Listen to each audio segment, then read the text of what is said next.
strength is about efficiency of movement, whereas muscle building is it's less about the efficiency and more about the actual muscle contraction. Mm-hmm. Yeah, I agree. I would say I would disagree with using the word efficient, because we do want to still be efficient in the exercise selection that we're picking for building muscle, because in that way, and I guess you can define efficient in different ways. Just the way that I think about it is like, you want to be picking movements that you can, progress in, right? And you can have good technique, right? You can build within that technique, and still be able to have stability within that too, and be working the muscles that you are trying to grow versus, doing a ton, like doing, a deadlift, which you're working a ton of different muscles at the same time, but that might not be the best approach if your goal is to build your glutes, right? You might want to do an RDL instead, like a Romanian deadlift, so you can have that tension throughout the muscle, right? So that's something, I mean, I don't even think I'm really disagreeing. I think it's semantics. But you see what I'm saying? Yeah. I was excited for a second for us to have like a real debate, but I completely agree with what you're saying. Yeah. Today's episode is with Ashleigh Vanhouten, who is my friend, business partner, co-founder of Muscle Science for Women, and also probably a 10-time repeat guest on MetFlex and Chill. So I'm excited to have her back on the show. And today we're going to be chatting about the differences between strength training and hypertrophy training. So the first half of this episode, we're going to kind of be diving into the differences between those, answering some common questions that we get related to what it looks like to train for hypertrophy or muscle building versus what it looks like to train for strength or, powerlifting. So we're going to dive into that, kind of hopefully, help you to understand that a little bit better. We're also going to be answering listener questions. So we got some questions from Instagram that we're going to be answering today in the second part of the episode, and then also announcing some new projects that we have coming up. So I'm excited for you to listen to this episode. It was fun to chat with my friend, Ashleigh. We had a fun time as always, and I think you're going to enjoy it. All right, let's get into the episode with Ashleigh Vanhouten.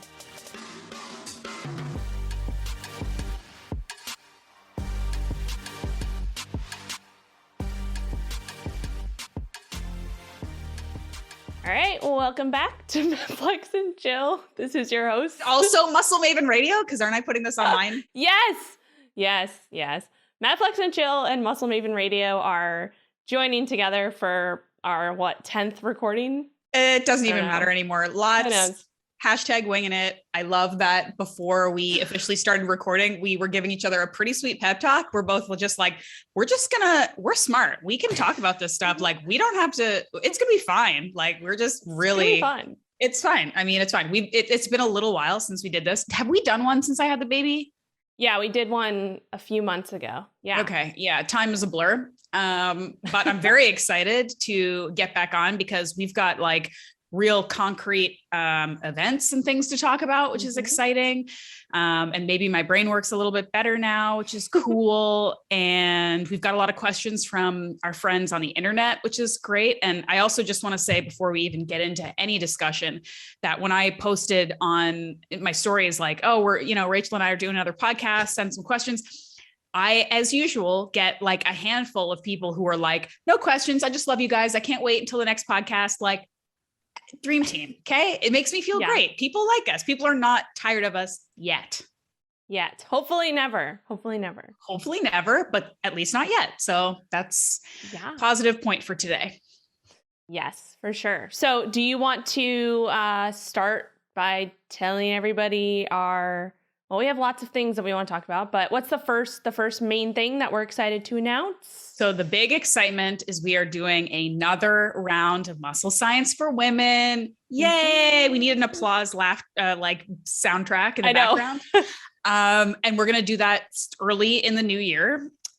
We will announce dates and all of that stuff soon. But the best thing to do if you're interested, and we know we've been talking to lots of folks who didn't get to join in on the first round, but are excited about the second. If you haven't already signed up, gone on the website and like just given us your email address to like sort of be first to know when the tickets go for sale, that would be a good idea for you to do, because as with the first one, we do want to keep it to a specific number. Like we have a number in mind. We don't want it to go too big because we like the idea that we can actually talk to individual people and answer individual questions. So all that to say, if you want to join us in the new year to do a Muscle Science for Women program, that you should sign up and don't waste any time, because there you go.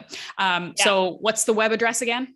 Yep. It's metflexlife.com/MSW.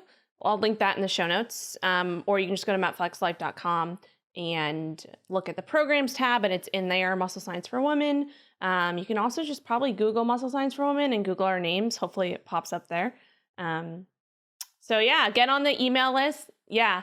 We'll be sending out further information. We have some special deals that are going to be coming around the holidays. If you want to sign up early, there'll be some type of deal. We're not exactly sure yet on exactly what it is. So get on the email list so that you're the first to know.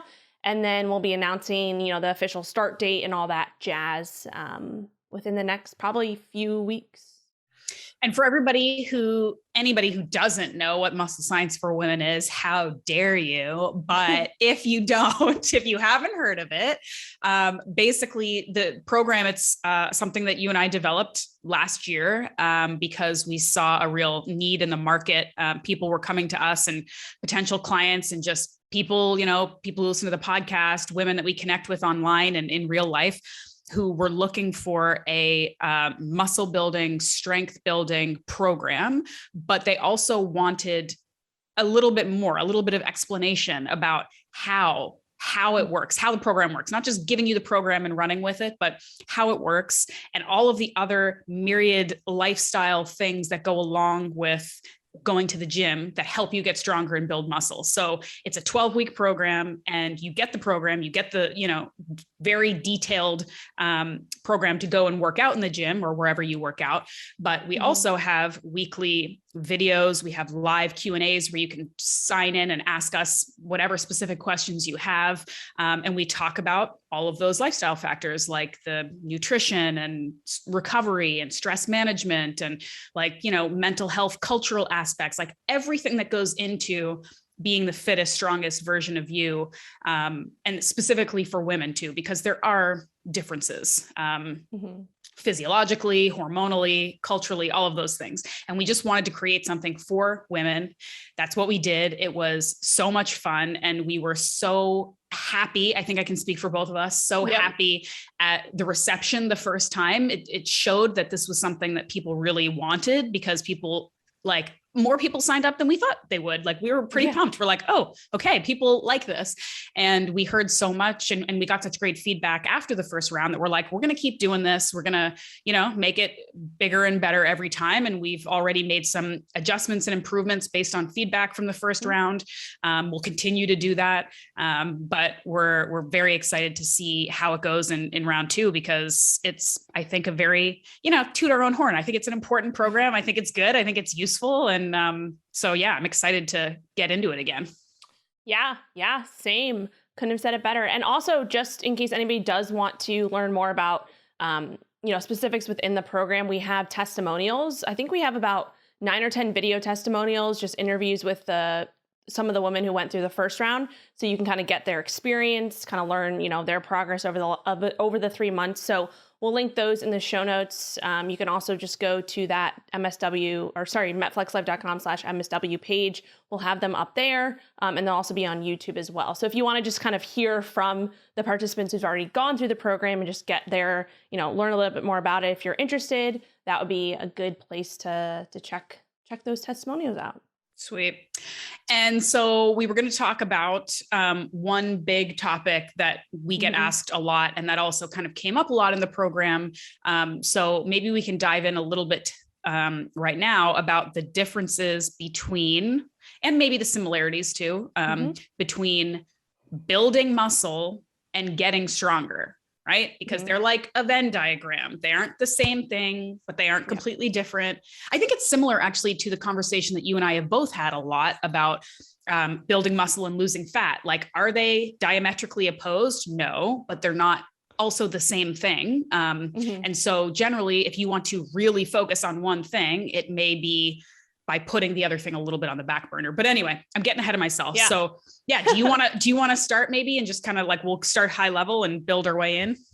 Yeah, sure. So I get the question a lot too. And like you said, we got this a lot during the program. So with the Muscle Science for Women program, it's geared towards the main goal of hypertrophy training, right? So that's what the program is geared around in the specificity side of things. So specificity is just kind of the word that we use when we want to distinguish between what the main goal is, right? So if your main goal at this point in time is to build as much muscle as possible, then you have to train in the way that optimizes that main goal, versus if your main goal is to actually get stronger or build more skill in a specific lift or whatever it may be, then more of your training is going to go towards that. So with the Muscle Science for Women program, like you said, it's a Venn diagram. Like they overlap. You're always going to get like if you're training for strength, you're still going to build muscle. If you're training to build muscle, you're still going to build strength. It's just which one are you prioritizing at what period of time, right? So with strength training, thinking about it in the sense of, let's start with hypertrophy. Hypertrophy, I would just say, is defined with training within moderate rep ranges training with moderate load between the 5 to 30 rep range, right? So we know from the research that you can build muscle in a variety of rep ranges. I would say more so like efficiently within that like 6 to 12 to 15 range. If you get kind of higher than that 15 and you're doing all of your work in the 15 plus range, like it's going to turn more into like endurance style, Can I just interrupt really quickly? Because I know we're going to cover so much stuff, and I just want to make like a quick interjection there. If you agree with me, I think what people can take from that, because some people might hear, okay, 5 to 30 rep range, like what the hell? That's a massive rep range. What are you telling me? I think one of the things that people can take from that, and you have just specified that there's like a more ideal range that's a bit more in the like 6 to 12 or whatever. But what people can take from that is that the exact rep amounts aren't so important. Like if I'm doing 3 sets of 10 and you're doing 3 sets of 13 or whatever, for some reason, it doesn't matter. Like it's more about some other factors. So that's kind of I just wanted to like make that point. No, absolutely. Absolutely. And we'll definitely get into kind of the importance of what you were gonna mention, but yeah, so just that's more so like hypertrophy, like moderate weight, right? Moderate rep ranges. And then strength would be more so training like the 1 to 5. And again, these are just generalized 1 to 5 rep range with heavier loads, right? And so a simple way to think about training for strength versus training for hypertrophy is that hypertrophy is, think about your training for the muscles to get bigger, right? In size, right? You're looking to put on more physical muscle tissue, versus strength training. If you're prioritizing that, you're looking to get better or like get more skilled and get stronger with the muscle that you already have, right? So again, they still happen at the same time, but like, there's a Venn diagram, right? So they're always overlapping, but one might be prioritized more versus the other at a period of time, right? So one, you're trying to get better, and one, you're trying to get better looking. Yes. No. Yes, but you also and you can also get better looking by training for strength, but it's not going to be the optimal way to change your body composition, because if you're looking to change your body composition, you're looking to put on some muscle mass, right? To quote unquote get toned, right? Whole other discussion. But yes, you want to grow you want to grow your muscles, right? And so that's where I think people just get confused between strength training and hypertrophy training. They're like, oh, I thought they were the same thing. And yes, they are overlapping, but there are specifics, and you can get stronger without actually quote unquote building new muscle tissue. You can also think about this in the way of like, if you think about other sports. So like golf, for example, when you go to swing a golf ball, like the first time you do it, you probably suck like I did. But the more you do it, you're building up that coordination. You're basically training your nervous system to get more efficient at that skill. And so strength training this is also, you probably heard people describe strength training as like neurological training, because you're literally training your neurological system to adapt and get better at that specific skill. So for example, squatting, when you first squat, like most people, the first time they ever squat with a barbell or whatever suck, but they get stronger quickly because they start to get more efficient at that, right? So that's just kind of, I guess the easy way to describe it. Strength is focusing on getting better and building more skill, and hypertrophy is focused on getting bigger and building more muscle, but they do overlap. So do you want to add anything there? Yeah, I mean, I'd say one thing to add, and this again isn't like 100% golden rule set in stone, but it is kind of a helpful thing, I think, for the vast majority of us, sort of like beginner to intermediate, weightlifters or gym people to think about. You tell me if you disagree with this, because we're still trying to find something we disagree on. But I think another good way to look at like exercise selection or type of workout when you're trying to prioritize either getting stronger or building muscle is, and this piggybacks on what you're saying, is if you're trying to get stronger, you are trying to do whatever lift it is, whether it's a squat or a bicep curl or whatever, you're trying to do it as efficiently as possible. You're trying to use not only your muscles, but movement patterns, your frame, your bones, your structure, everything, to do things as efficiently as possible. Oftentimes, when you're trying to build muscle, you're kind of trying to do the opposite. Now, you don't want to do a movement improperly or in a way that is unsafe. But like, for example, and I always use bicep curls because I'm a meathead. Okay, so if you are trying to bicep curl, or if you're trying to take a weight from, you're standing and your arms at your side, you're holding a weight and you're trying to bring it up to your shoulder, and you're trying to do that in the most efficient way possible and the most weight possible, you are not going to use your bicep only. You're not going to do a slow, controlled bicep curl. You're going to probably do like a power clean where you're using your quads and your glutes and your core and momentum and a movement that gets the weight up there very efficiently. If you're trying to build your bicep muscle, you're going to do a slow, controlled bicep curl, right? And this is why we talk about proper movement mechanics, because if you are essentially doing a power clean when you're trying to build muscle, it's not the most effective way to do it. So you see these people in the gym who are doing these like, ego bicep curls with like weights that are way too heavy, and they're kind of swinging them around. You're not using the muscle in a way that is going to encourage it to grow, right? Does that make sense? I feel like I'm kind of being a little bit rambly, but does that make sense? There's like strength is about efficiency of movement, whereas muscle building is it's less about the efficiency and more about the actual muscle contraction. Yeah, I agree. I would say I would disagree with using the word efficient, because we do want to still be efficient in the exercise selection that we're picking for building muscle, because in that way, and I guess you can define efficient in different ways. Just the way that I think about it is like, you want to be picking movements that you can, progress in, right? And you can have good technique, right? You can build within that technique, and still be able to have stability within that too, and be working the muscles that you are trying to grow versus, doing a ton, like doing, a deadlift, which you're working a ton of different muscles at the same time, but that might not be the best approach if your goal is to build your glutes, right? You might want to do an RDL instead, like a Romanian deadlift, so you can have that tension throughout the muscle, right? So that's something, I mean, I don't even think I'm really disagreeing. I think it's semantics. But you see what I'm saying. Yeah. I was excited for a second for us to have like a real debate, but I completely agree with what you're saying. Yeah.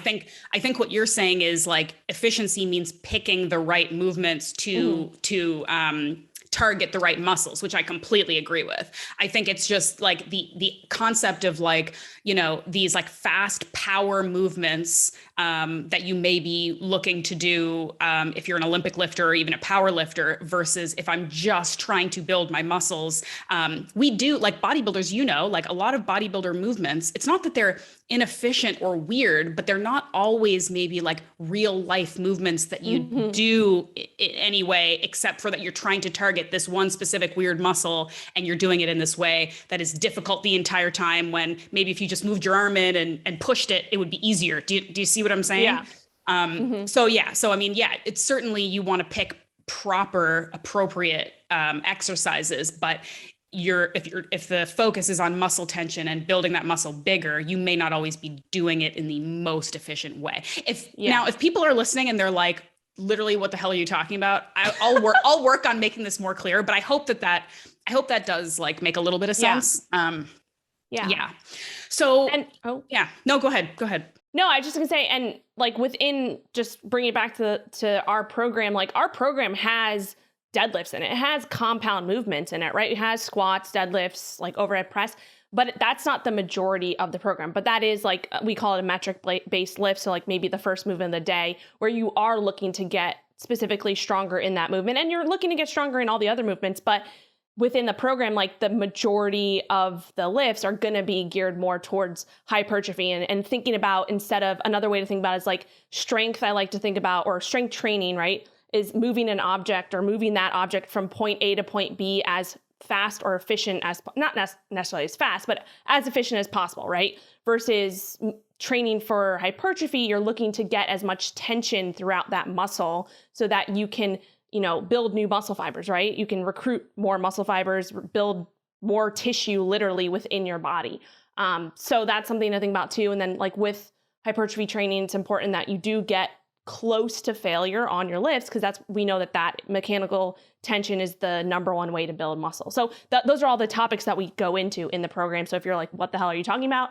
Again, those are... Sign up for the program. Yeah, sign up for the program. I mean, another aspect though, that we might want to just touch on, and again, we don't want to give away all of our secrets and smarts, but it's pretty, I think it's pretty common knowledge with a lot of other folks out there who talk about hypertrophy versus strength.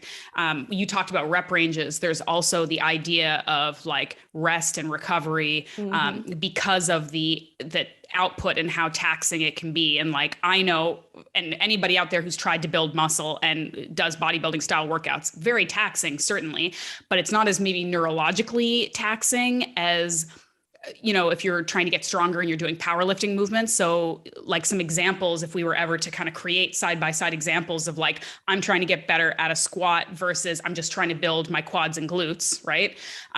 If you're trying to get better at squatting, you're going to have this whole program that's based on, again, much lower rep ranges in a higher relative weights, with greater rest in between those efforts, and probably greater rest in between workouts itself. Whereas with bodybuilding, maybe you're doing, 3 to 4 sets of this exercise with 30 seconds in between, and then you're running off to the next thing, and then you're running off to the next thing. Whereas, with squats, you might be sitting there for a couple minutes in between and breathing and focusing, because not only is a near max or max effort going to be more taxing on your body, your nervous system and your muscles, than bodybuilding, you also are going to be like doing more in a sort of shorter amount of work. You know what I mean? And people don't like to hear that either. A lot of people are like, that I don't like rest and taking breaks and stuff. Well, it's like, well, if you start working in those higher rep ranges and those real max effort movements, you're going to need it. But then also lower rep ranges. Lower rep ranges. Yes, you're right. Yeah. Sorry. But the other thing to think about there with the strength building is that you're not always going to be like working. Okay, how do I say this? All right. I lost my train of thought here. No, that's my fault. No, this is you caught my mistake, and now I'm all messed up. Okay, we might have to edit this out because I had an important thing. Do you want me to say something so you can think about it? Yeah, you keep talking and I'll get back to it. Okay. But I want to pay attention to what you're saying. So I know. So pause. Yeah, pause. Hold on. What were we talking about? Powerlifting, brain rest. Yes. I was saying something about it was something about rest. Lower rep ranges, and you have to get comfortable with taking rest. Oh, okay. I think I know what I'm going to say. Wait. Just blurt it out. Wait. We're not editing this. This is what we have to edit this. This is like 5 minutes. This is what happens when you've slept like 2 hours a day for like the last like 3 months. But anyway, no, I think. Wait, you have a newborn? Okay, sorry. Go. Yes. No, I think what I was trying to say was one of the things we talked about was max effort, closer to our max effort, like movements and lifts. But that doesn't mean that every time you go in the gym, you're doing max effort, right? Because that's another thing that we get addicted to, this like hitting PRs and lifting really heavy weights and tracking all this stuff. And it's super impressive. But if you're anybody who knows who's trained for powerlifting, like you are not lifting max effort lifts every single day in the gym, because that's incredibly taxing. And it's also one way to injure yourself pretty quickly. So, you could be working 65, 75, 85% of your max, but you're not going in every day and maxing out your deadlift. Yeah. No, good. That was a good one. I'm glad you remember. It took me a minute to get there, but all good. Yeah, no, that makes sense. So yeah, I mean, I guess that kind of there's a lot more to it. There's a lot more things that we can dive into, and like incorporating, if you are a bodybuilder, for example, and you are looking to just you don't care about getting stronger and you just want to build as much muscle as possible, that doesn't mean that you don't necessarily train in the lower rep ranges or go through phases where you do have more strength or neurological training, because when you do that, you basically get your body to be more efficient and your muscle fibers to be more efficient at recruiting those muscle fibers, so that when you go back to that hypertrophy style training, you can actually lift more because you've trained your nervous system to say, hey, I'm used to this heavier weight. So there is, and the opposite goes for strength athletes too, even power lifters or Olympic weightlifters, they still need to, like you were just saying, they still need to work in higher rep ranges for certain periods of time, but that doesn't mean that most of their training's there, but they should go through periods of that, because building muscle as well and having a bigger muscle is always gonna, having a bigger muscle will lead to getting stronger. A bigger muscle has the potential to get stronger, right? So that is something that, strength training athletes, even if they're powerlifters or whatever, they still train in those high rep ranges at certain periods of time. But it's all about specificity and what your main goal is. One other thing I do want to mention with strength training, especially if you are just kind of someone who is looking to optimize their body composition, you do want to get stronger, but that's not your main goal. You do want to, build muscle. I would say that, and this is kind of where I'm at, I don't necessarily care about, I did go through a period of time where I cared about upping my deadlift, right? How much could I lift on my deadlift? And now I'm at a point where I'm I don't really care anymore at this point in time, but maybe that'll change down the line.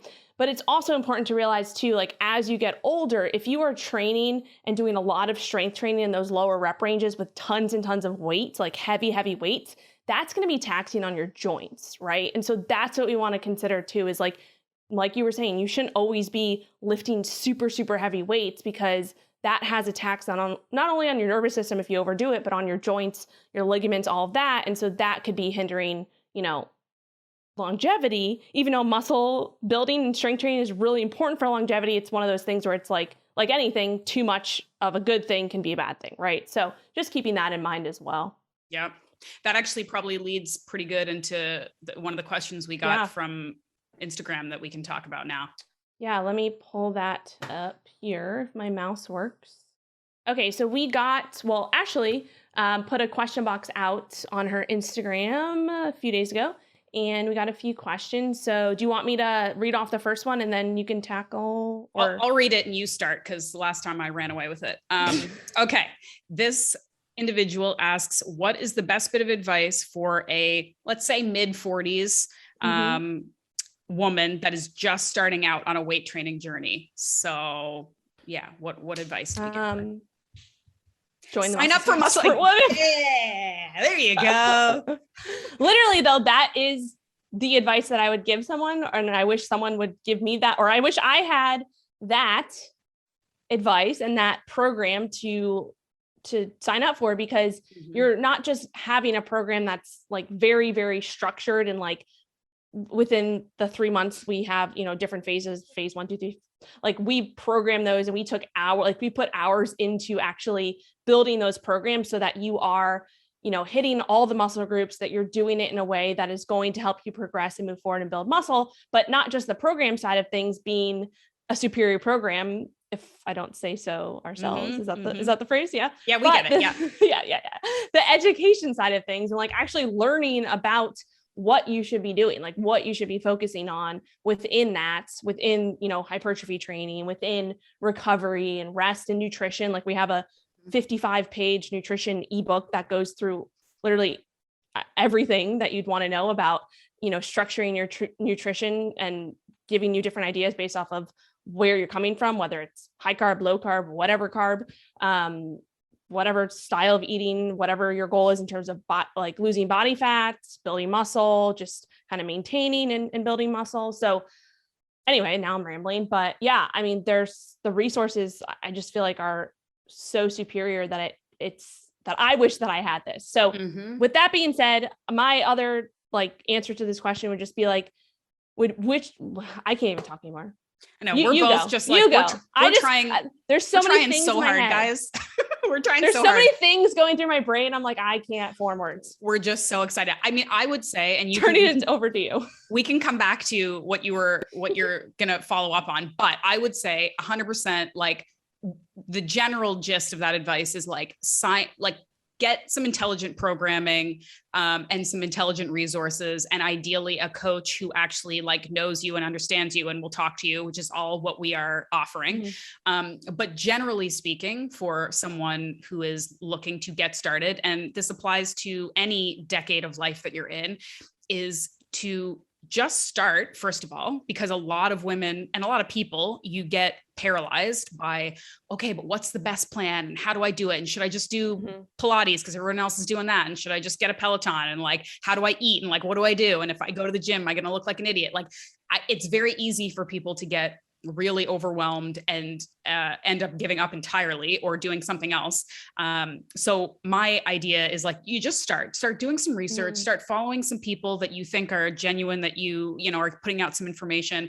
If you can afford it, if you have the resources to sign up for a program like ours or get an in-person coach who can walk you through some basic movements, and start basic and drill down. So if you are just getting into weightlifting, you don't have a goal. You're not like, I'm trying to look super buff in 6 months, or I'm trying to squat my body weight. If you just want to get started in weightlifting, just get started. Just go to a gym, pick up some weights, do some very basic, safe, like compound movements, and start light, start small. Like we just finished talking about, it's really important to kind of like grease those like grooves first and like get the movements down. And when you first start, you are going to, get a good workout, feel tired, build muscle, all of those things from get stronger. Yes. From like a bare bar or nothing, you're learning how to squat, how to lunge, how to do push-ups, how to, use dumbbells, all of those things. It's really fun when you get started, because like you said, for the first like 6 months to a year to years, you're a beginner and you're learning everything, and you're seeing all these gains and all these improvements, and you're trying new things. It's awesome. So that's my advice, is like, do a little bit of research and getting some resources that are real, not just like this person's popular on Instagram, or like this person's cousin's sister's whatever told me to do, do some research, find somebody that you feel good about, somebody that you think is giving you good information, because it is helpful when you start to just have some kind of community or feedback or a coach or some eyes on you, whatever. And just do it, and then eat some food, sleep, take care of your health, like all of those basic factors that good health coaches around the world are going to tell any client for any issue ever. Sleep, manage your stress, eat properly, all of those things. And then, get to the gym and just start having fun. Yeah. Do something that you can enjoy, because if you don't enjoy it, you're never going to stick to it. So, but you'll never know if you don't try either. So cool. All right. I will ask the next question, because I want you to talk again. You are cutting out. You're cutting out 25% of this podcast, guys. FYI. Okay. No. Okay. How do I rebuild muscle after illness, injury, and muscle wasting? Yeah. I think a lot of people probably have something similar like to this from just like pandemic wasting, like just pandemic wasting, like it's a real thing. And I can speak pretty intimately about it, because I've had some muscle loss from, no gym for 2 years plus carrying a baby for 10 months, and then not working out afterwards. It's a whole thing, guys. So I'm going through it myself. I will say it does kind of depend, like we'd need to know a little bit more about you individually. Like we're not going to give you any like prescriptions right now, because it depends on the injury. It depends on how recovered you are. It depends on what your fitness level and what your plan was before the injury or whatever was happening. There's a lot of like factors that go into it, obviously. But I think, again, the very general advice is once you've gotten the go ahead, generally speaking, from like your medical professional or someone that gives you like, it's safe for you to start working out again, go slowly and focus at least as much on what you're doing outside of the gym as what you're doing inside the gym. So if you used to work out, you were a gym rat. This is my story. Gym rat, work out all the time, bodybuilding stuff, building muscle. I go a solid 2.5 years where I'm hardly in the gym at all. I'm doing a little bit here and there. I'm holding on to some muscle, but I've definitely lost some. I've lost some fitness and strength and muscle. I'm trying to get back into it. So what I don't do is go back to the gym and resume like I've never been gone. I do not do that, because that's how you re-injure yourself. And that's also how you feel bad about yourself. Because if I go in there after 2.5 years and having a baby and try to do 15 pull-ups in a row, I'm probably going to feel bad about myself afterwards, because I'll be like, that's probably not going to happen. I'm probably not gonna be able to squat as much, all these things. Yeah. So like, leave your ego somewhere else and go into the gym with the idea of, I'm in many senses a beginner again. I get to learn all of this over again. That's how I was looking at it. I get to redo some of the things that maybe I was kind of phoning it in. Maybe my form wasn't so great because I'm getting, a little bit lazy with things. I get to start over in a sense, in a lot of ways, with my core, especially because that, pregnancy does a trip on your stomach muscles and your core strength. So I'm like relearning how to breathe through movements and, do some of these like very like compound, effective, but simple exercises that I may have taken for granted before. So, just go slowly, be patient, you'll work back up relatively quickly if you have a base and a background already. But the worst thing you can do when you come back after an injury is go too hard, too fast and re-injure yourself. That's the worst. Yeah. So, slow and steady, consistency. And then again, like focus on that recovery and rest and like proper nutrition and proper sleep, because that piece of it, like if you're looking at building muscle as a pie, like one slice of the pie is working out in the gym, right? The rest of it is, are you eating properly? Are you sleeping? Are you recovering? Are you doing all of those things?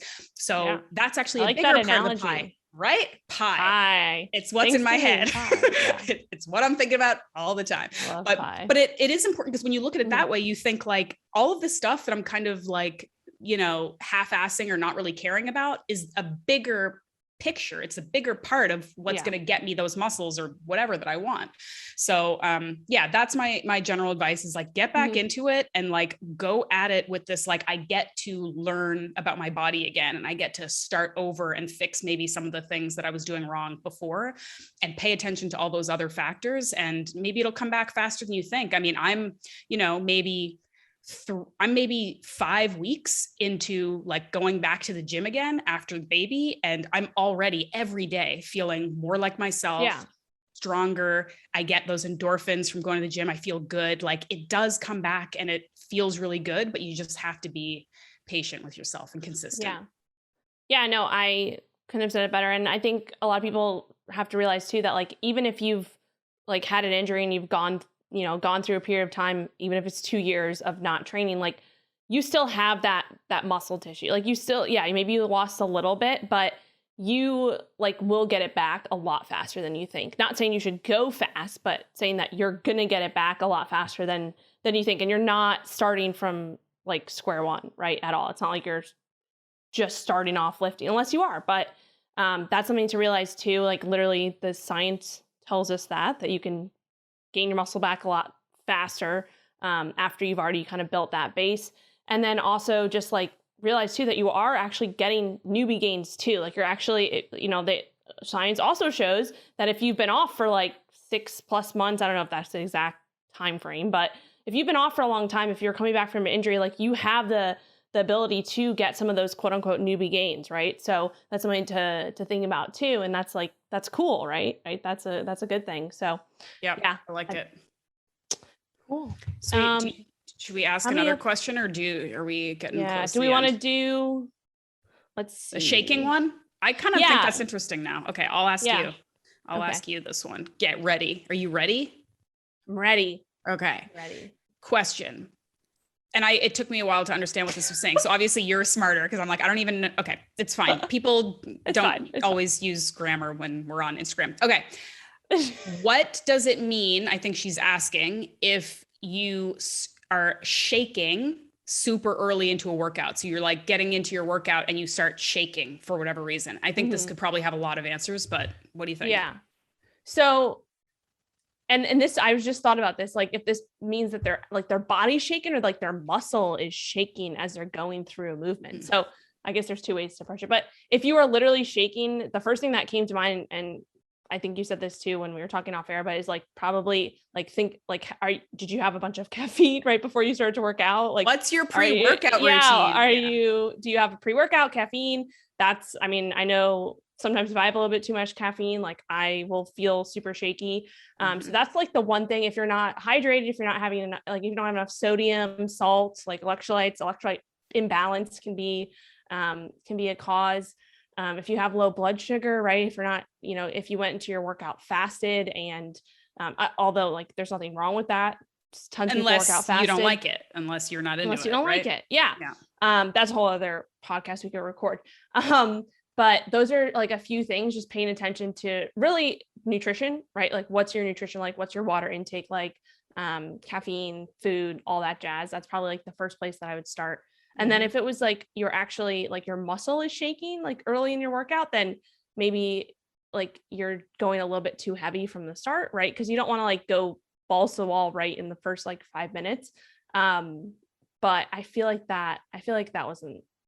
Yeah, I feel like they're asking about like shaking, like just body shaking. I don't know. I would say a blood sugar thing is probably the most likely, or you're like crushing like a weird cocktail of like pre-workout and coffee and you just like overdid it. If it is though muscle shaking, another thing could be like maybe you need to just dedicate a couple more minutes to some of that like dynamic stretching, warm up, priming the pump kind of situation. Cause like I know I'm guilty sometimes when I'm impatient and I don't have a lot of time and I know I want to get a workout in and I just kind of like maybe go into like my sets and my actual workout a little too quick and kind of skip over some of this like warm up priming the muscles thing, which, you don't have to do it for like 30 minutes before, but like a couple minutes. We talk about this in the program, like, move through the movements that you're going to be doing in your workout with no weight or dynamic stretching, just moving, getting some blood flow. I think that could help too. I think it's blood flow. Yeah. For sure. Cool. Sweet. I think, I feel like we're already at like an hour. I feel like people are going to listen to this and be like, are you guys on a lot of pre-workout? And it's like, no, we're just very excited to talk to each other. I did maybe have a little bit more coffee than usual today. I'm still on like East Coast time. Yeah. Because Were you in New York? I was in Asheville for a wedding. And cool. I'm going back to Florida in 2 days. So I'm like actually trying to stay on East Coast time because I'm only here for 5 days. But that's smart. Yeah. So do you want to talk about our other kind of event we have coming up to kind of wrap things up? Yes. One other thing. Well, actually, one other thing we didn't talk about offline, but I want to mention it because I'm excited about it. We don't have a date for this, but you and I are planning to be in the same place sometime in 2022 to record some content, to maybe work on some additional muscle science for women goodies and exciting stuff. But I think it's just, first of all, I'm excited. I'm excited for us to be in the same place and hang out. But like, it's pretty cool that we created this entire program and like our 99.9% of our friendship has been like online. It's pretty nuts, right? So that's just like a little mini announcement. I'm just very excited. We're going to be in the same place sometime soon. You're going to meet Magnus. It's going to be great.